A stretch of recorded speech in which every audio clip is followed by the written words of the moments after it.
Ça me fait très très plaisir d'être là. Je vous remercie beaucoup Sylvain de m'avoir proposé de participer à cette journée, avec les organisateurs sans doute de cette journée. Merci beaucoup de se retrouver dans ce lieu superbe. En plus, j'ai Bruno Jarry en face de moi, tout au fond là-bas. D'habitude, je viens le soir pour certaines conférences. Ici, c'est magnifique de la journée. C'est un lieu superbe dans les faits, mais c'est un petit lieu superbe aussi dans la pensée et dans l'action. Et je suis très heureux d'être membre du comité scientifique de l'espace parent d'ici les Bruno, animé de main de maître vraiment par Bruno. Voilà, alors c'est un sujet qui m'a, enfin la thématique de la journée, la question du virtuel, m'a évidemment intéressé. En même temps, c'est une catégorie dont qui m'est sans doute un petit peu moins familière qu'elle l'est à Sylvain, par exemple, qui m'en parle beaucoup, avec qui on en parle beaucoup, et on a vu justement la richesse de cette catégorie. Bon, en même temps, tout ce qu'il me dit compte, donc ça finit par faire un petit peu du chemin dans la propre pensée.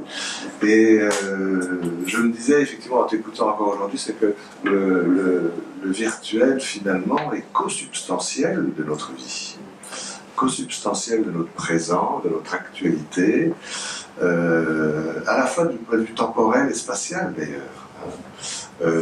Du point de vue temporel, je pense, enfin, Sylvain le sait, j'aime beaucoup ce temps de la langue française qui est le futur antérieur, qui montre que dans notre présent, chaque instant présent est virtuellement notre futur, notre passé, pardon, notre passé, comme le grain, la graine, et l'arbre. Le futur antérieur, c'est absolument magnifique.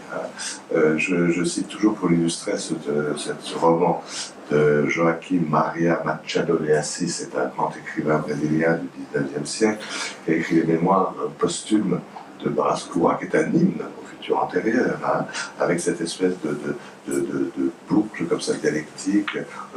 Aujourd'hui, au temps présent, je sais qu'un jour qui est aujourd'hui mon futur sera devenu mon présent et que je pourrai me retourner sur ce présent d'aujourd'hui qui sera devenu mon passé. Il y a quelque chose de vraiment magnifique, de dynamique, de fluide, de circulaire.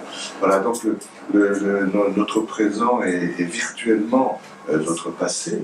Donc, de ce point de vue-là, le virtuel fait partie de notre vie quotidienne. Il y a quelques langues, d'ailleurs, sans présent. Tellement le présent est insaisissable, finalement, entre la réalité actuelle et insaisissable, entre le passé et l'avenir.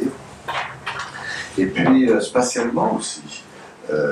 Spatialement, je pensais en t'écoutant aux représentations mentales des actions, tous les travaux de Jeanne Rau. Quand on regarde quelqu'un, on a les mêmes zones cérébrales qui s'activent, les miroirs qui s'activent en nous, mais en miniature pour que notre action ne se déclenche pas, mais donc une action, une représentation d'action activée de manière subliminaire pour qu'elle ne se déclenche pas, et virtuellement une action qui pourra s'actualiser. Donc d'une certaine manière, le virtuel, je le comprends de mieux en mieux, est envahissant dans notre vie quotidienne. Et je pensais aussi, mon introduction est un peu longue, mais finalement c'est parce que j'ai ajouté tout ça en t'écoutant. Il me semble que quand on pense virtuel, on pense plus dirigé vers le futur. Mais est-ce que parce que notre futur, notre présent est virtuellement notre futur, donc ça va s'actualiser un jour, mais est-ce que le passé, est-ce que le virtuel peut être aussi pensé par rapport au passé? Est-ce que notre passé, peut-être qu'on pense trop à notre passé comme quelque chose de figé et de concret et de fixé, alors que peut-être que notre passé peut être également, notre passé peut être retransformé. Et d'ailleurs, quand on dit réactualisation du passé, du point de vue de la théorie de l'après-coup, est-ce qu'on n'est pas dans ce que tu as indiqué, du virtuel comme contraire de l'actuel, mais pas du réel? Voilà, donc effectivement, je trouve cette journée a choisi un très très beau thème. Moi, je vais situer mon propos par rapport à une relation d'objet virtuel, où virtuel serait écrit au masculin, puisque c'est représenté à plusieurs reprises, mais comme une relation d'objet virtuel, ce serait la relation qui serait virtuelle. Donc je vais développer quelque chose à propos d'une relation actuelle à un objet virtuel. C'est pour ça que j'ai choisi la question de l'adoption, peut-être. Voilà, alors pourquoi l'adoption? Michel Soulet a déjà été évoqué à plusieurs reprises ce matin. Je crois qu'il nous a formés très profondément, Sylvain et moi. Je suis un peu plus vieux que Sylvain, mais nous sommes un petit peu les enfants, les frères, enfin la fratrie. Les enfants de Michel Soulet,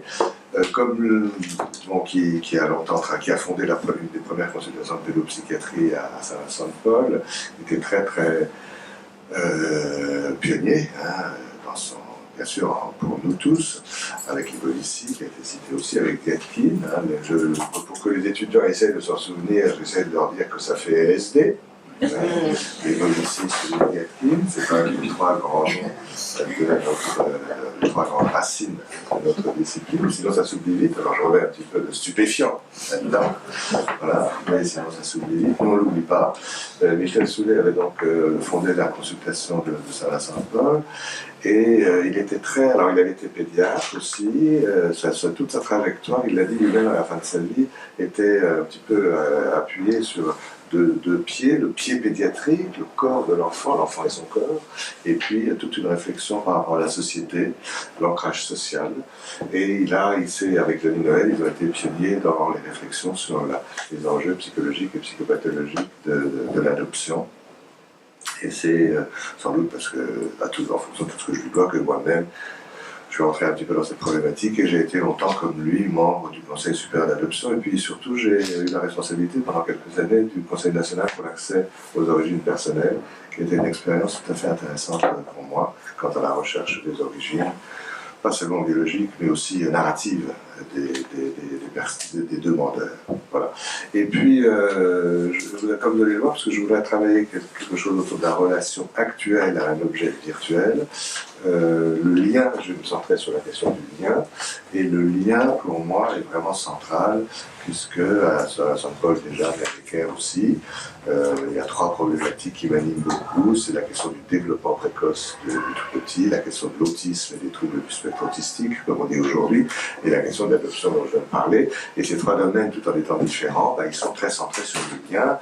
La représentation, je salue l'arrivée d'un bébé, puisque justement j'ai un développement précoce. Celui-là, il n'est pas virtuel, mais il porte toute une virtualité en lui. Voilà, et bienvenue donc à ce nouvel auditeur. Et le développement précoce, c'est vraiment la mise en place des liens et la représentation mentale des liens. L'autisme, c'est la douleur des enfants qui échouent totalement ou partiellement à la mise en place de ces liens. Et l'adoption, on vient d'en parler, c'est bien entendu la mise en place de liens pour des enfants avec des adultes qui ne les ont pas fabriqués, mais qui vont se positionner pour eux comme des parents à part entière. Enfin, quand je dis parents à part entière, tout d'un coup, il y a une émergence lacanienne, parents à part entière, c'est bizarre, enfin bon, parents à part entière pour toute leur vie. Alors, je voudrais surtout parler de la virtualité de l'enfant et du lien, mais bon, je vais prendre quelques instants quand même pour rappeler ce qu'on appelle quelques mots sur la dynamique psychique de la grossesse. C'était déjà en filigrane de tous les propos de Sylvain tout à l'heure, enfin pour repartager quelques éléments de langage.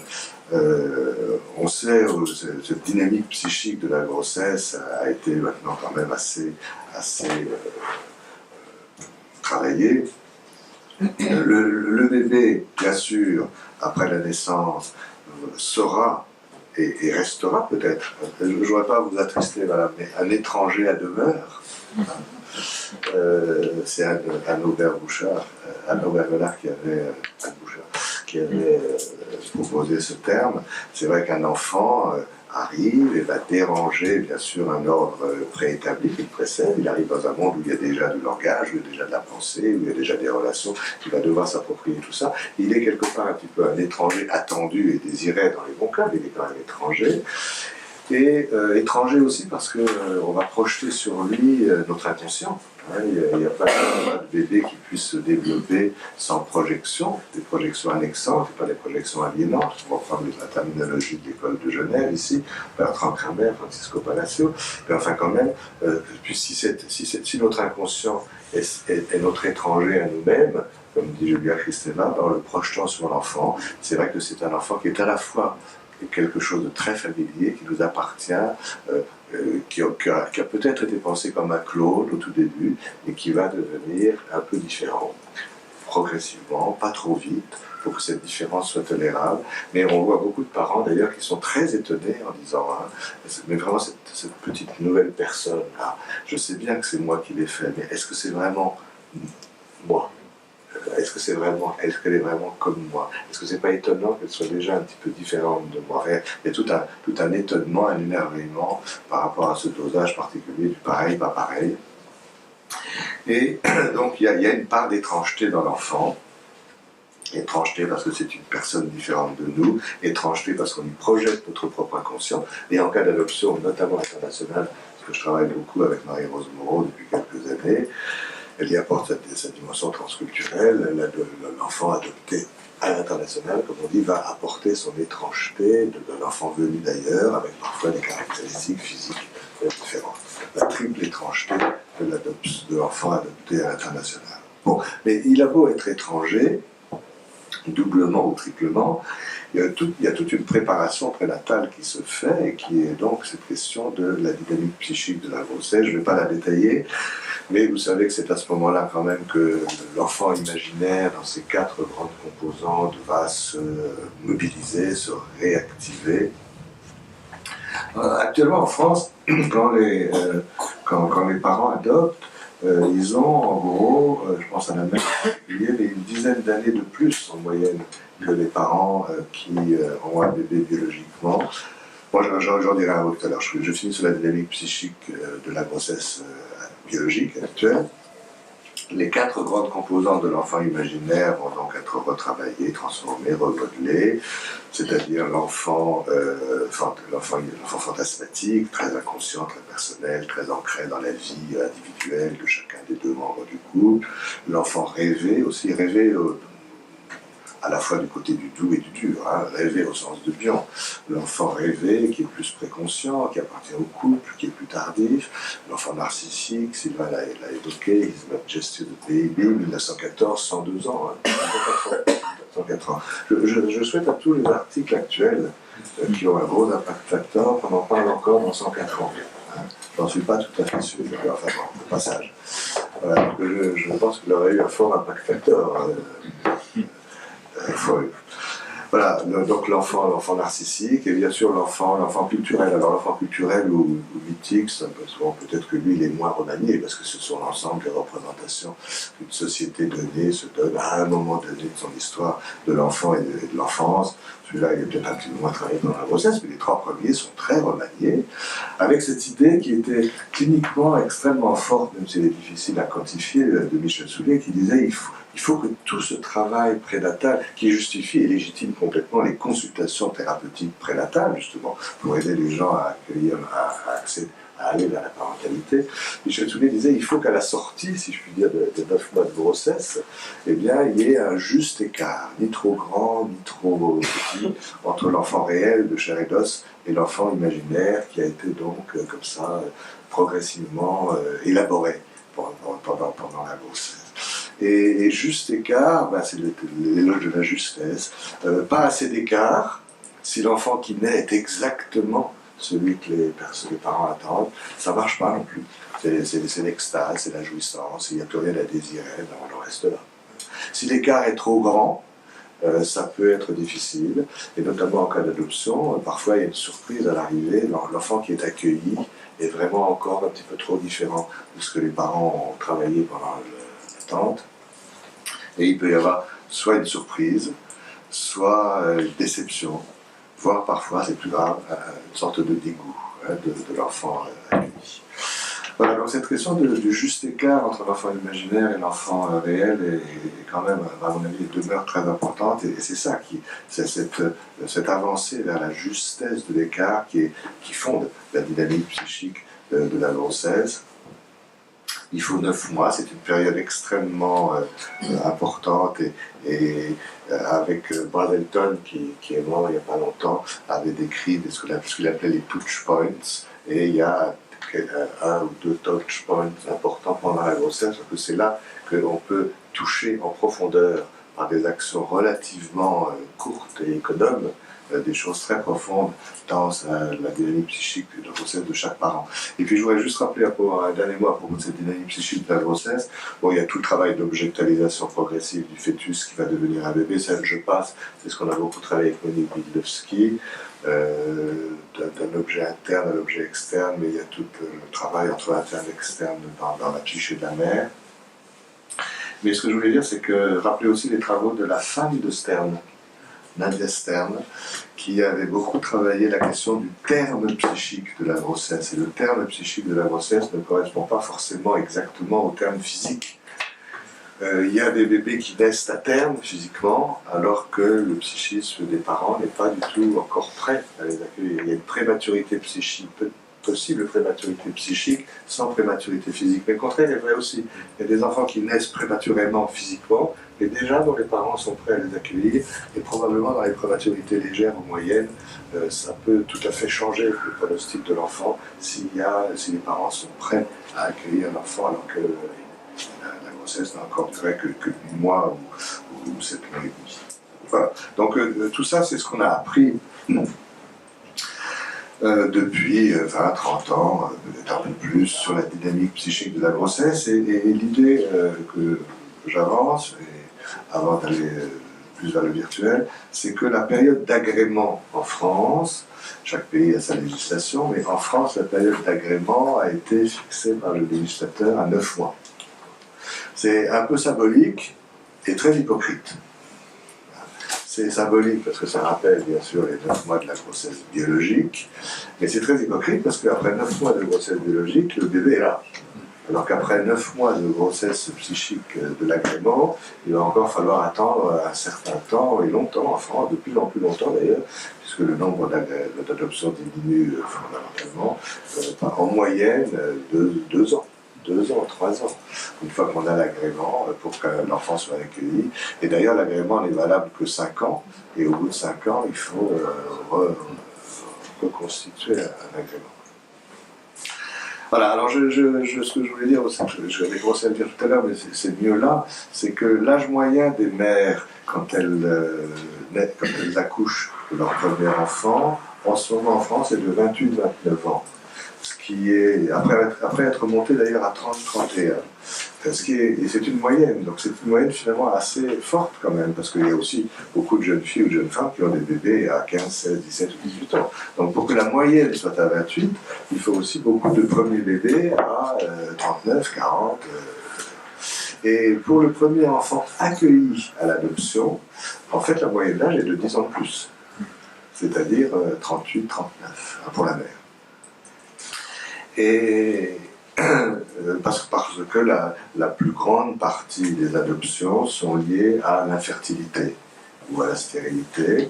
Et donc avant de recourir à l'adoption, les parents font souvent tout un circuit plus ou moins long du côté des AMP, l'assistance médicale à la procréation.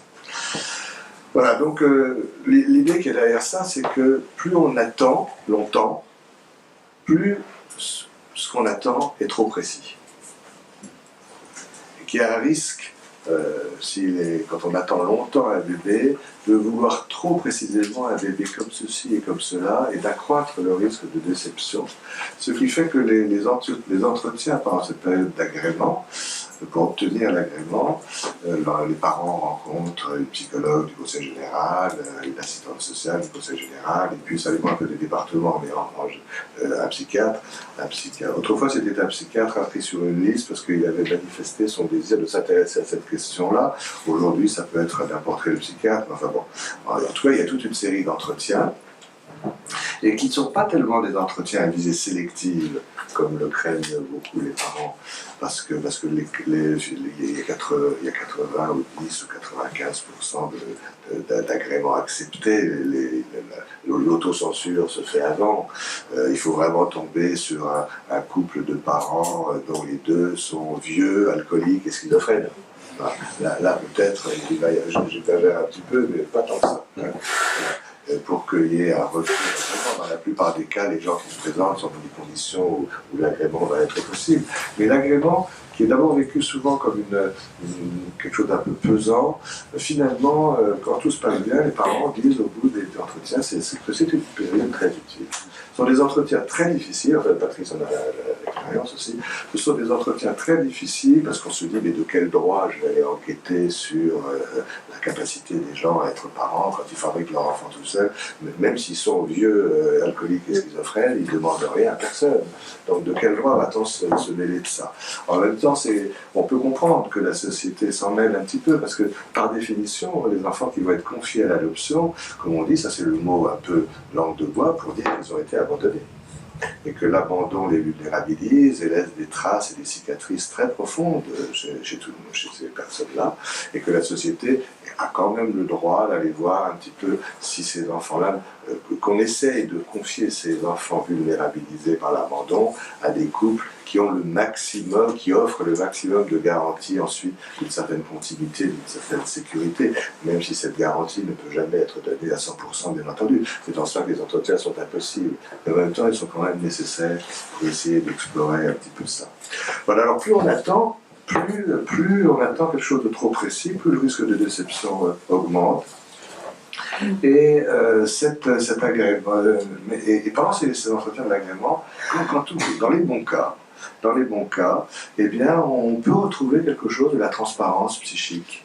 Que Sylvain tu as évoqué tout à l'heure, décrite par Monique Bitlowski. C'est assez curieux, et il faut le savoir, parce que, je ne sais pas si tu as la même expérience que moi, Patrice, mais parfois on reçoit ses parents, ses futurs parents, ses candidats à l'adoption, ses adultes futurs parents, pour essayer de penser l'avenir, et on voit effectivement la maman qui nous reparle de son enfant, de sa mère, etc. Et on se dit, et si on n'est pas un peu formé à ça, on se dit, mais alors quand est-ce qu'on va parler vraiment de l'enfant qui vient? Et ça peut être très très bon signe, parce qu'elle est justement en train de retravailler comme une mère biologique quelque chose de sa relation à son histoire, à sa filiation, à sa propre mère. Bon, alors il faut revoir les gens, on va bien un jour parler de l'enfant à venir, mais ça peut être très bon signe.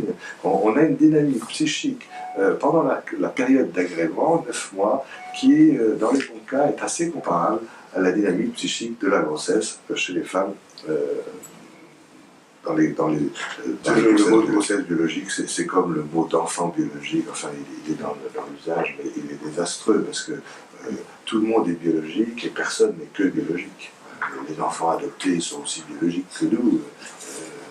Il faudrait trouver un autre mot, je ne sais pas très bien lequel. Voilà, alors en cas d'adoption, par contre, il y a la double virtualité temporelle et spatiale. C'est-à-dire que c'est une virtualité temporelle parce que, comme la grossesse biologique d'ailleurs, parce que dans quelques temps, 9 mois ou 2 ans ou 3 ans, l'enfant sera accueilli. C'est pas tout à fait la même virtualité temporelle que la grossesse biologique, parce que la virtualité temporelle, dans la grossesse biologique, je garde ce terme, la virtualité temporelle, c'est que c'est un fœtus qui va devenir un enfant. Alors que là, c'est un enfant ailleurs qui va devenir un enfant ici. Donc c'est une virtualité temporelle et spatiale, mais qui concerne enfant à enfant. Sauf dans les cas très latéraux pour l'instant, enfin on l'espère, où il y a des fœtus qui sont conçus pour être confiés à l'adoption. Avec tout un système, bien sûr, là, mercantile, hautement condamnable. Je dis ça parce que c'est très difficile à mesurer, mais probablement ça existe. Mais il y a déjà assez d'enfants en difficulté qui devraient être proposés à l'adoption pour qu'on ne fabrique pas en plus spécialement des bébés pour les confier à l'adoption. Là, il y a là quelque chose d'un cynisme mondial très difficile.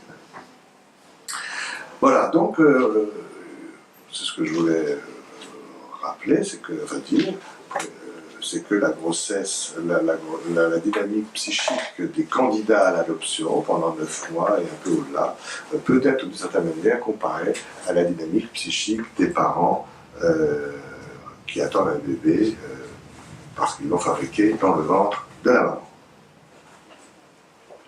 Je reviens à des termes d'enfant là, parce que je trouve qu'il faut aussi pouvoir se mettre du point de vue de l'enfant. Et les bébés, c'est ça la grande question. Est-ce que j'ai été fabriqué dans le ventre de ma maman ou pas? Voilà, alors, maintenant je voudrais insister sur quelque chose concernant le lien. Donc, virtualité temporelle, c'est le passage du fœtus au bébé, comme tu disais, la graine à l'arbre. Le fœtus est bien concret, bien actuel, mais il contient en lui le bébé à venir.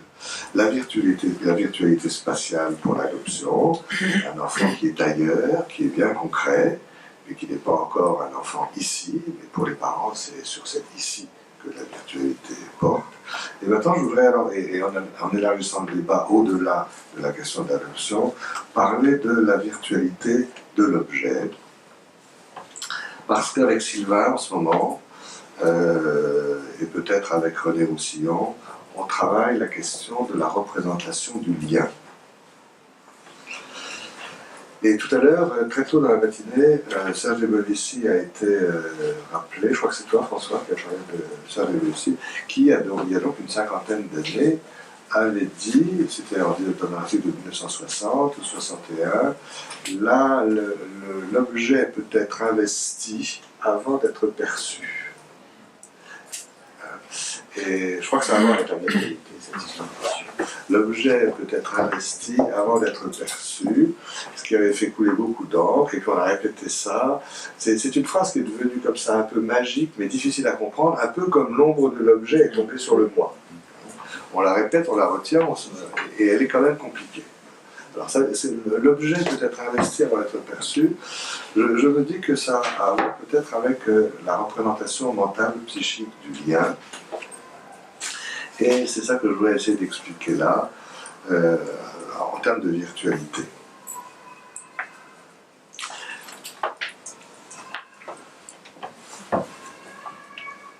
En réalité, ça ouvre sur une troisième topique. Parce que quand on s'occupe de bébés, quand on s'occupe d'autistes aussi peut-être, enfin quand on s'occupe de bébés,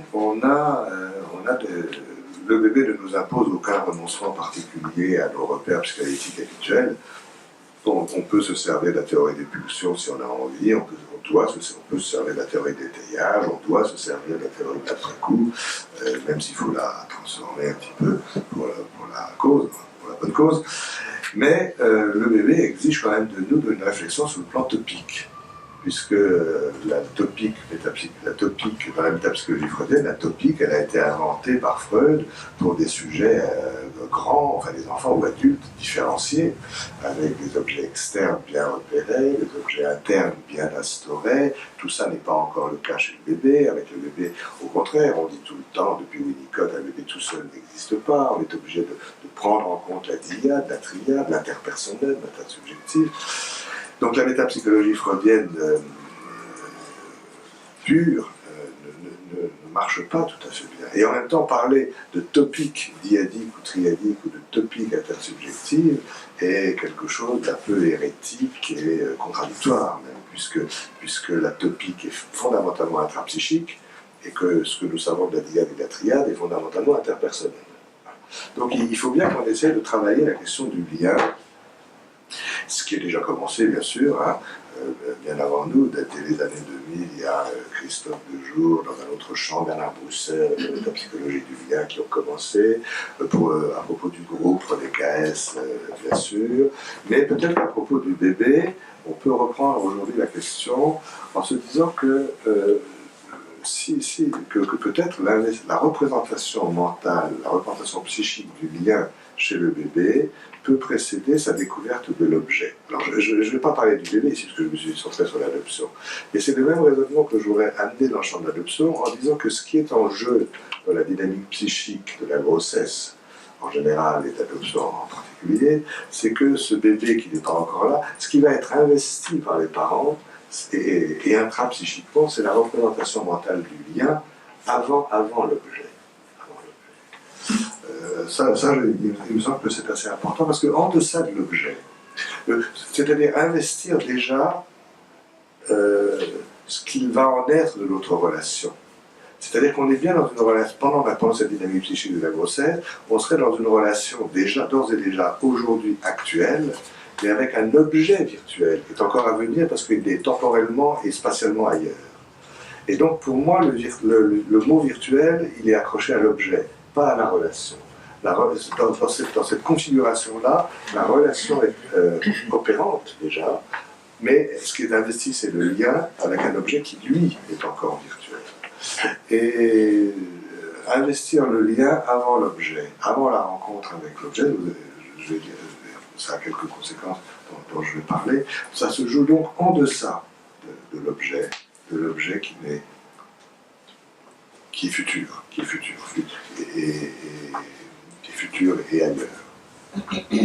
Alors il y a autre chose aussi qui peut être investi, et de ce fait, plus pendant la dynamique psychique de la grossesse, plus on investit le lien, plus on parle d'un objet qui est quand même virtuel.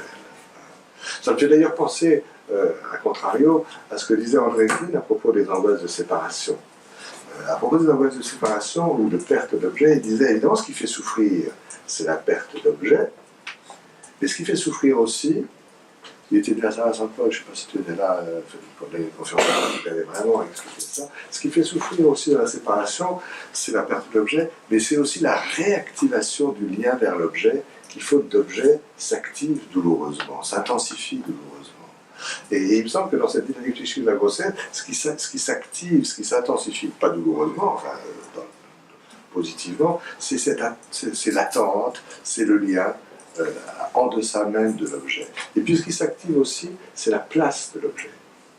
Peut-être qu'il faudrait relire tout l'autre enfant imaginaire que j'ai présenté très vite tout à l'heure, l'enfant fantasmatique, l'enfant rêvé, l'enfant narcissique, en fonction de cette question du lien et de la place de l'objet. Et pour aller vite, je citerai simplement ce livre formidable d'un psychanalyste américain actuel, d'Ariane Leader, qui a écrit un livre qui a été traduit en français, qui s'appelle « Tout ce que l'art nous empêche de voir ». Magnifique. C'est peut-être un tout petit peu touffu parce qu'il est hyper cultivé, alors il a peut-être mis un peu trop. Enfin, c'est un livre absolument formidable. Et il raconte en particulier que la Joconde a été volée en 1911, on l'a retrouvée 2 ans plus tard, on ne sait pas de c'est garage, on l'a retrouvée dans le garage d'un type un peu bizarre, on ne sait pas très bien ce qu'il avait voulu faire de ce tableau. Mais en tout cas, à l'époque, il n'y a jamais eu autant de visiteurs au Louvre que pour aller voir la place vide de l'objet, qu'on avait laissé bien sûr l'emplacement. Il n'y a jamais eu autant de visiteurs à ce moment-là qu'à d'autres moments pour aller voir l'objet. C'est-à-dire que la place vide de l'objet est un moteur d'investissement incroyablement puissant. Et je me demande s'il n'y a pas quelque chose de ça aussi dans le virtuel, dans l'attente de l'enfant, dans la théologie, dans le lien à l'objet à venir. Voilà, c'est un petit peu tout ça que je voulais dire, parce que je vais maintenant laisser Patrice discuter un peu de tout ça, en ajoutant peut-être que toute cette virtualité que j'ai essayé de cerner un petit peu, c'est en deçà de l'objet, mais je ne vais pas le détailler maintenant, mais le concept de Marion Miller, la malléabilité de l'objet, donne peut-être aussi une dimension virtuelle à l'objet lui-même. Moi, j'ai voulu me placer plutôt en deçà de l'objet, et je m'arrête là-dessus. Je vous remercie beaucoup.